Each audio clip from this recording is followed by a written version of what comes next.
They also meet up and they also have chapters. They are an organization. So that's just to kind of I mean, help. that's some made up shit though. That's what I'm saying. I'm saying the reason. I mean, that's all that you said is cool, but they don't have no law. See, and that one, this comes from the Constitution. That's old law. You see what I'm saying? Yeah, That holds up when you argue with somebody in the court of law. Law is more important than a bunch of shit you made up at your crib in your basement with your mans. that's When you have something concrete in writing, in documentation, I can argue this. If I'm a freeman, nigga, this is what it's supposed to come to a freeman. You see what I'm saying? So that's way more like that makes sense. All the other shit is like you said, that's just some trendy topic shit. But this actually makes sense if you want to fight for something. If you want to go to a judge, a Supreme Court, and say this is why we supposed to get this, that, and the third. They're gonna look at that law. It's there, and they got to look at that. They have to respect that. I don't know. Only thing we can do is like pray for the best, if not get active ourselves. Um, he mentions, like I said, he mentions being a lobbyist, and for those of us that got the time to, maybe it's time for more people to step into this political realm and start like, if not only arming ourselves politically as far as knowledge is concerned. Maybe, yeah, if we got the extra time, like actually get involved in these types of discourses and stuff like that, where and going to where these political people, these important people meet and discuss some of these things with me. Even though they say no, it's still, I would argue, still to be good to know who our friends are and who our enemies are as well, right? Yes, sir. What's up, everybody? Welcome back to the Chicago Black Delegation podcast. And today we have a bit of a special, something a little bit unique today. I actually been just a little bit busy over my brief break, and I actually messed around and reached out and looked up and got an interview with a whole reparationist lobbyist out from New York. So let's check out how this conversation kind of went, and let's see what the Chicago Black Delegation think of this conversation.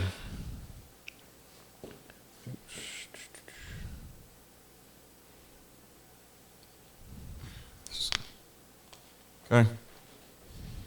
All right. Love that shirt. Huh? And I love that shirt, by the way. Oh That yeah, shirt it's is a good. fire. Yeah. Thank you, man. Thank you. That's one of the biggest. For everybody watching, this is just a snippet of the conversation. The whole thing is going to be released in the very near future. But again, this is a snippet. This is one of the most important words in my vocabulary, bro. Nice. All right. What's up, everybody? Welcome back to the Chicago Black Delegation podcast. And we doing a little bit of something different for you, all right? You ain't ever really seen this angle before. You ain't ever seen me by myself and all that stuff. But we going to be doing something a little bit different for you. We actually got a guest this time. We're doing an interview from all the way from a man all the way from New York that is, I would argue, is performing tasks and performing a service that's very instrumental towards the upwards trajectory of Black Americans. My brother goes by the name of, today he's going by the name of Freedman Justice Equality. But bro, what do you go by? You know what I'm saying, outside of Discord, bro? I go by many names, but Freedman Chief Justice, Reparations, Freedman Justice Equality, Primetime Freedman Prime. Yeah. For sure. Dope, man. So I mean, I don't know, like, give us a little bit, let us know a little bit about yourself, man. How did you get into this walk? What inspires you? You know what I'm saying? Like, just give us like the overall briefing of the man of many names, Mr. Freeman himself. No doubt, no doubt. Primetime Freedman on deck. I'm an American Freedman, meaning I am a descendant of emancipated persons within the United States because my ancestors were enslaved. My ancestors and myself, we are the founders and builders and the architects of the United States. We have the most equity, social, economic, convention, cultural, all of the above. And that's who I am. I do a lot of education about the American Freedmen. The freedman status, it's no different than citizen. Citizen, that's a status. Immigrant, that's a status. Marriage, that's a status. Um, what else? Single, that's a status. Student, that's a status. So I do a lot of lobbying and representation and advocacy, community organizing, yeah, many things specifically and exclusively for the American freedmen. I call myself a reparationist, which means that I advocate for reparations exclusively for the American freedmen. I'll give you an example of what an American freedman is. Frederick Douglass, an American freedman. Harriet Tubman, American freedman. Viola Davis is an American freedman. Denzel Washington is an American freedman. This Michael dude right Jackson, here, obviously. man, right Huh? here. That's right, Malcolm X. We Malcolm we X. got, we might have two, we might have a couple more Freemen. I don't know if you can Oh like yeah, confirm Muhammad that. You know what I'm saying? Ali. Fire shirt. That shirt is fire. Love that shirt. Muhammad Ali, Dr. King, Malcolm X. Uh, yeah, many American freemen. Ida B. Wells, Fannie Lou Hamer, Ella Baker, Harriet Tubman, Yes, sir. Callie House, Isaiah Dickinson. The list goes on and on. So Yes, it does. everyone knows who we are. We have, I'll say, we're probably the greatest representation of quote unquote black people on the planet.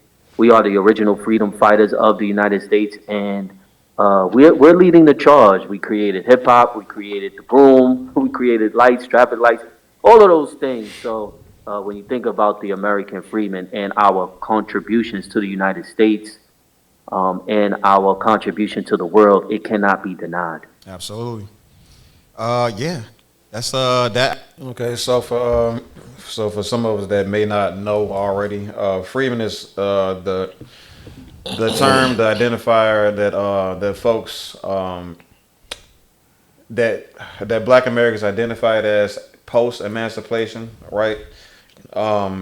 We had with this term, people created the Freedmen Banks, the Freedmen's Bureau, like Freedmen Schools and stuff like that. That's like the name that they kind of labeled all of these things that was created by Black Americans to benefit Black Americans. Unfortunately, some of these things, some of these institutions was burnt to the ground because of the Ku Klux Klan. So other programs were cut funding thanks to the president. That we'll hear about that like a little in just a tad bit, but the Freeman terminology, the Freeman identity is well embedded into American culture, right? So I kind of want I just want to quickly ask you guys: have you guys ever heard of this Freeman terminology ever? Yeah, I've heard of it. I've heard of it. This is my first time understanding it. Oh, really? Me and you had conversations about it. Yeah, but I mean, but before we had conversations about No, it, I never heard about it. No. yeah, and isn't that so peculiar that like again, like a lot of people didn't know that there was anything that was set aside for Black Americans, and didn't even know that the 13th, 14th, and 15th Amendment was specifically a response to the injustice set before Black Americans, right? And that this term freedman was something that people just identified as during that time period. Even no matter how you kind of feel about where we were from and what we should be, if we should be identified, how we should identify ourselves, whether it be from where we are born or where our roots are from. You know what I'm saying? Mm-hmm. It's this is something that they identified as during that time period. And there's a bunch of brothers, you know what I'm saying, and sisters that believe that we should bring that back. Arguably because its very name is embedded into the Constitution itself. Yeah, like you said, it has a status. It has a status. It has a constitutional status. Yeah. That makes more sense than calling yourself ADOS. That's all I'm saying. All right, let's continue over there. That very much so is what it means to be a freeman. So there are titles that Black Americans identify as. We don't have to name them here. But what do you think makes the term freeman important? It's important because we're talking about reparations, talking about politics, which equals policy, application of the policy, enforcement of the policy. And if we're going to get reparations by way of Congress and any of the other branches of government, in particular Congress, you have to have the right legislative language. So the letter of the law, as well as the spirit of the law, have to work together so that the eligible community, which is the American freedmen, by way of the freedman status, should be benefiting from these laws. So Yeah. that's why, if you're a lobbyist like myself, if you are an educator, as far as the Freedman conscious family, and educating the American freedmen, and I'll even say allies, the John Browns of the world, Thaddeus Stevens, the Charles Sumners of the world, you have to use that freedman status and put that in the legislation. Um, Speaking of legislation, we actually have a bill out here in New York, which is a state act of atonement bill. I'll have to send that to you, or I'm gonna send that to you on the DM, and maybe you could put that into the chat or whatever you want. So that can give people an idea of the justice or an example of why that freedman status is important. And it's supported by Assemblywoman, who's an American freedman, Assemblywoman Nikki Lucas, the U.S. Freedman Project, who I also work alongside. U.S. Their Freedman Project. organization, yep, U.S. Freedman Project, as well as the United Sons and Daughters of Freedmen. Those are two organizations I build with and work alongside in the advocacy for the American freedmen. But they presented that bill to Assemblywoman Nikki Lucas, and we've been working together ever since. So we're trying to Nice. get that into law out here in New York. Very interesting, man. Man. So yeah, this you said a big word there, man. Organization, and that's very enticing. It means there's some structure there. It means that there is a group push, a community of people that's no less than nothing any less than forward moving as far as the push towards reparations, and that, I mean, that's a good feeling, man. I'm glad you are a part of that work, and not just in spirit but also in action. And I mean, man, I hope more people. I hope the people that watch this are inspired to follow your footsteps, because you are the exact type of soldier Black America needs. I'm sorry, American freedmen needs. Okay, so any attitudes, any feelings towards the identity of freedmen? Not at all, man. I believe that makes more sense than the other terminologies we talked about today, because it comes with the status. So if you attach your retribution to a status that's actually in the Constitution, it will hold more weight up in court. I don't know why this sounds like to me. I like the name better than the other name, but I don't know. I'm what's coming to mind is NAACP. The National National Advocacy for Advancement of Colored People. yeah. So yeah, and what that was what it was, and what it did is I don't know. You know, I don't know what type of real progress the NAACP made for people who were really struggling in very poor communities and poor areas, forgotten areas. It may have helped those who were. Maybe that's why. I mean, because They just started kinda, strong, and now this is something that's not helpful for us at all. Not especially Black Americans. Yeah, but I'm thinking that's just the name he's talking about, because everything else aligns with what we've been talking about with reparations and identity of who should receive reparations. Yeah. Yeah. Yeah. So I don't know. For the most part, I'm definitely I like the idea of it. I mean, I like the way. I like the history behind the name. I think it. Quick I think it question sounds a though. little bit better. Is but that yeah. the reason why the dude that made Boondocks gave him the last name Freeman? Yeah, I was thinking that same. I love that's probably what he was Catch- going think for. so? Catcher Yeah. Freeman and all that. It could be. Aaron Could Rudy be. was probably on one when he came up with Yeah, the that was names. probably his message in that the whole time. Nobody ever caught on. So research this. Not sure, and this is where I heard it from. Again, the Pullman Porters, right? I think, if I'm not mistaken, their union was the Freedman Union, or maybe they called themselves Freedmen. They probably did. I'm not sure. They probably I could did. believe that. Yeah. Yeah. So I had a question on the tip of my tongue. I can't really remember it. I mean, I don't know. So, I mean, I think we all pretty much, I think we all pretty much stand in pretty strong agreement with this, with like the measures here. Now again, like whatever, I don't know. Like I said, there's other contending, identifiers that people like to go about. I guess some people feel like the other acronym, identifiers are a little bit more trendy than others. Some people are just flat out following these hashtags or these identifiers because they like the person that's behind the identifier, or the hashtag or the movement or what have you. But I mean, as you just seen it, this dude that identifies by this, and other people that are also go about this identifier are in the trenches. You know what I'm saying? They're actually and they're I mean, if anybody don't know what a lobbyist is, somebody that goes into and speaks directly to politicians, and makes convincing arguments as far as why they should be why these politicians should be carrying, or why they should change the trajectory of their messaging, or what they should be advocating for. Thanks to this, thanks to this here lobbyist.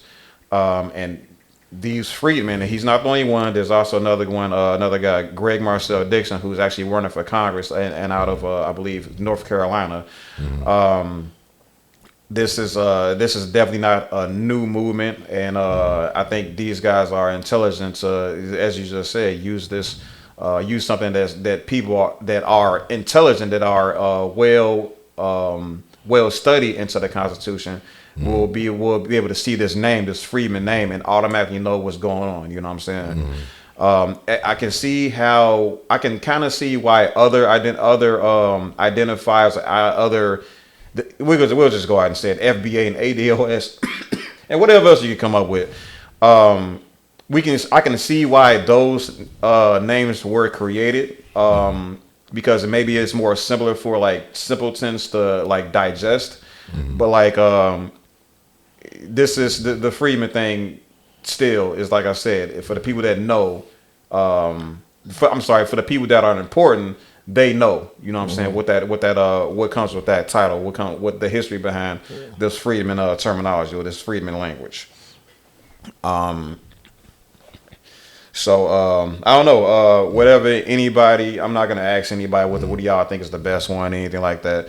I was gonna say consider them all, and when it's all said and done, and when we receive our reparations, do what you will with these titles. You know what I'm saying? For the most part, in my opinion, is like I said, these are just tools. You know what I'm saying, that we can use to get what's owed to us. And if you want to dispose of the terminology, then hey, that's your prerogative. And I'm gonna just kind of leave it at that for the most part. But any last sentiments towards this Freedman conversation? Not at all, man. It just, I mean, they got the best. I say they got the best stake in the war. Everybody else is just kind of talking. Cause like you said, they're in the trenches, and there's actually whole weight in actual law. I take actual weight in law than a bunch of I just made some shit up to make you feel good. Yeah, a bunch of feel good mumbo jumbo. Yeah, the ADOS does have like an internet site, and they do have things they put together to vouch for, to speak on when it comes to like these reparations claims and stuff like that. They created something that you can read and like kind of digest and stuff like that. Excuse me. They also meet up, and they also have chapters. They are an organization. So that's just to kind of. I mean, that's some made up shit though. That's what I'm saying. I'm saying the reason. I mean, that's all that you said is cool, but they don't have no law. See, and that one, this comes from the Constitution. That's old law. You see what I'm saying? Yeah. That holds up when you argue with somebody in the court of law. Law is more important than a bunch of shit you made up at your crib in your basement with your mans. When you have something concrete in writing, in documentation, I can argue this. If I'm a freeman, nigga, this is what it's supposed to come to a freeman. You see what I'm saying? So that's way more like, that makes sense. All the other shit is, like you said, that's just some trendy topic shit. But this actually makes sense if you want to fight for something. If you want to go to a judge, a Supreme Court, and say, this is why we supposed to get this, that, and the third, they're going to look at that law. It's there, and they got to look at that. They have to respect that. You see what I'm saying? Versus what the fuck you feel like you want to call yourself and make up and have a council. Whatever you want to do, that doesn't hold no purpose in law. They don't have no laws. You see what I'm saying? There's nothing for them. You know what I'm saying? That's just your imagination. True. You know, I agree with all of that, but I'm still kind of pondering what exactly is meant by freedmen. I do like the title better and all that, but is the freedmen are they saying that we're freedmen? We're a special group of descendants from slaves who contribute more than probably any other group of black people in America, or are they saying, again, like Ados, we are descendants of slaves, and because of this, we should have reparations. And this is part of the reason why people, like I said, create these alternative titles just to be able to move past this specific question, which is I think it's completely okay to ask any question on the face of the earth for the most part, as long as you have a honest answer. You know what I mean? But like just to answer, to answer your question, it's the clear, like I said, and it is I can't remember I'm gonna put the definition above my head, but for the most part, it's more or less what you kind of said as, let me just pull it up on the dictionary so I can read out loud and so I can just kind of have. I thought the difference between the two was that the freedman actually comes from constitutional rights. Yeah, right. It does, but there's a definition to go yeah. along with it too. He's asking for like what is his meaning. So let me just pull it up. Gotcha. Okay. I mean, because he named a lot of specific people, Yeah. and I can name a lot of specific people who didn't contribute. Yeah, a freedman or freed woman is a formerly enslaved person who has been released from slavery, usually by legal means. Historically, slaves were freed by manumission, granted freedom by their owners. Emancipation, granted freedom as part of a larger group or self-purchase. Mm-hmm. So, yeah. I'm very aware of that definition of freedmen. Freedmen, yeah. I thought that they were just using that term, but this is actual, documented events that occurred in the past, and also some kind of provision made in the Constitution for those particular people. But what about those who, let's say, fought in the war, which were a countless number of people who were slaves and runaway slaves and people. Even in the American Revolution, there were, the British went around saying, "Hey, look, you know what? You fight for us, we'll give you your freedom," and they meant it. They did it after, even though they lost. Gave them Haiti. But then there was also blacks who were fighting with Americans against the British. So, and they may have not ever have been freedmen, and they deserve reparations. So their descendants deserve reparations. As far as it's what I feel. So if being a freedman exclude them, then I wouldn't agree with that. Yeah, that would be a problem. I ain't look at it like that. Okay. Yeah, that's I would say that's something that's worth exploring. I personally don't. Maybe I can ask Buddy if he has a response to that. But I don't know. In my opinion, though, like I don't think too much of any of these things that you kind of mentioned that would exclude people from any sort of restitution. I mean, it would, because that's what they see. That's a judge would do that. They would try to cut corners anyway, not to give somebody some money. So the classes and the stipulations that you put in certain categories, that shit matters in the contract. So if they said that they're supposed to go to freedmen, it got to be freedmen. Oh no, okay, I see what you're saying, but like I guess the bridge. I mean, I guess to win that case, you have to explain. So you have to, convince them, right, that the causality of you being the lineage, you know what I'm saying?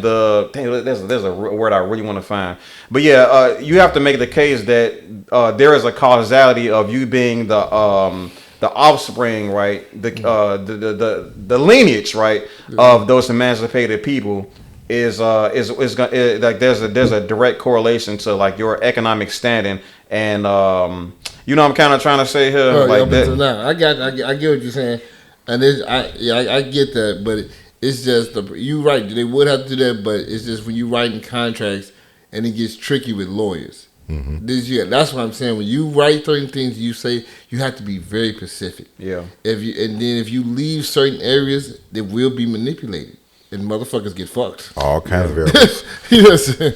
Yeah, you know, I think that's an argument, though. I mean, ultimately, because there were people, of course, and I'm not trying to say the whole table. I say, yeah, we got to come together and make some kind of solution, and in that solution, conversation, discourse has to happen so that we can make this thing look feasible to those who have to pay it out.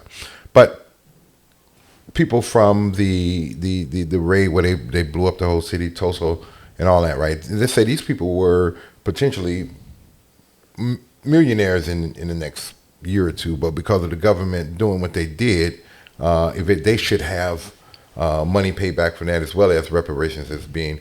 But yeah. Yeah, because it's probably black people been through many different types of trauma in this country. Exactly, they need to set that aside. It's a lot of trauma, and go for this overall reparations first. Yeah. Yeah, it's a lot of trauma. So. Okay. Yeah. Like I said, this conversation isn't going to end with just the Chicago Black Delegation. Like I said, there's a large population of freedmen out there that's actually, again, like I said, in the trenches having these conversations with the people that actually truly do matter, right? So I like I said, I'm very much so close to each other with this brother here. He's gonna let me know what's going on from the he's gonna let me know what's going on as it happens. You know what I'm saying? So and for the most part, and you guys gonna be the first people I tell it to. You know what I'm saying?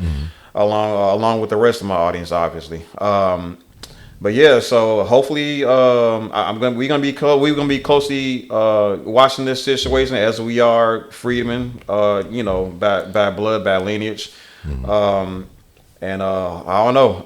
Only thing we can do is like pray for the best, if not get active ourselves. He mentions, like I said, he mentions being a lobbyist, and for those of us that got the time to, maybe it's time for more people to step into this political realm and start, like, if not only arming ourselves politically as far as knowledge is concerned. Maybe if we got the extra time, like actually get involved in these types of discourses and stuff like that, going to where these political people, these important people meet and discuss some of these things with me. Even though they say no, it's still, I would argue, it's still to be good to know who our friends are and who our enemies are as well, right? Yes, sir. It's been Chicago Black Delegation Podcast. We'll catch y'all on the flip side.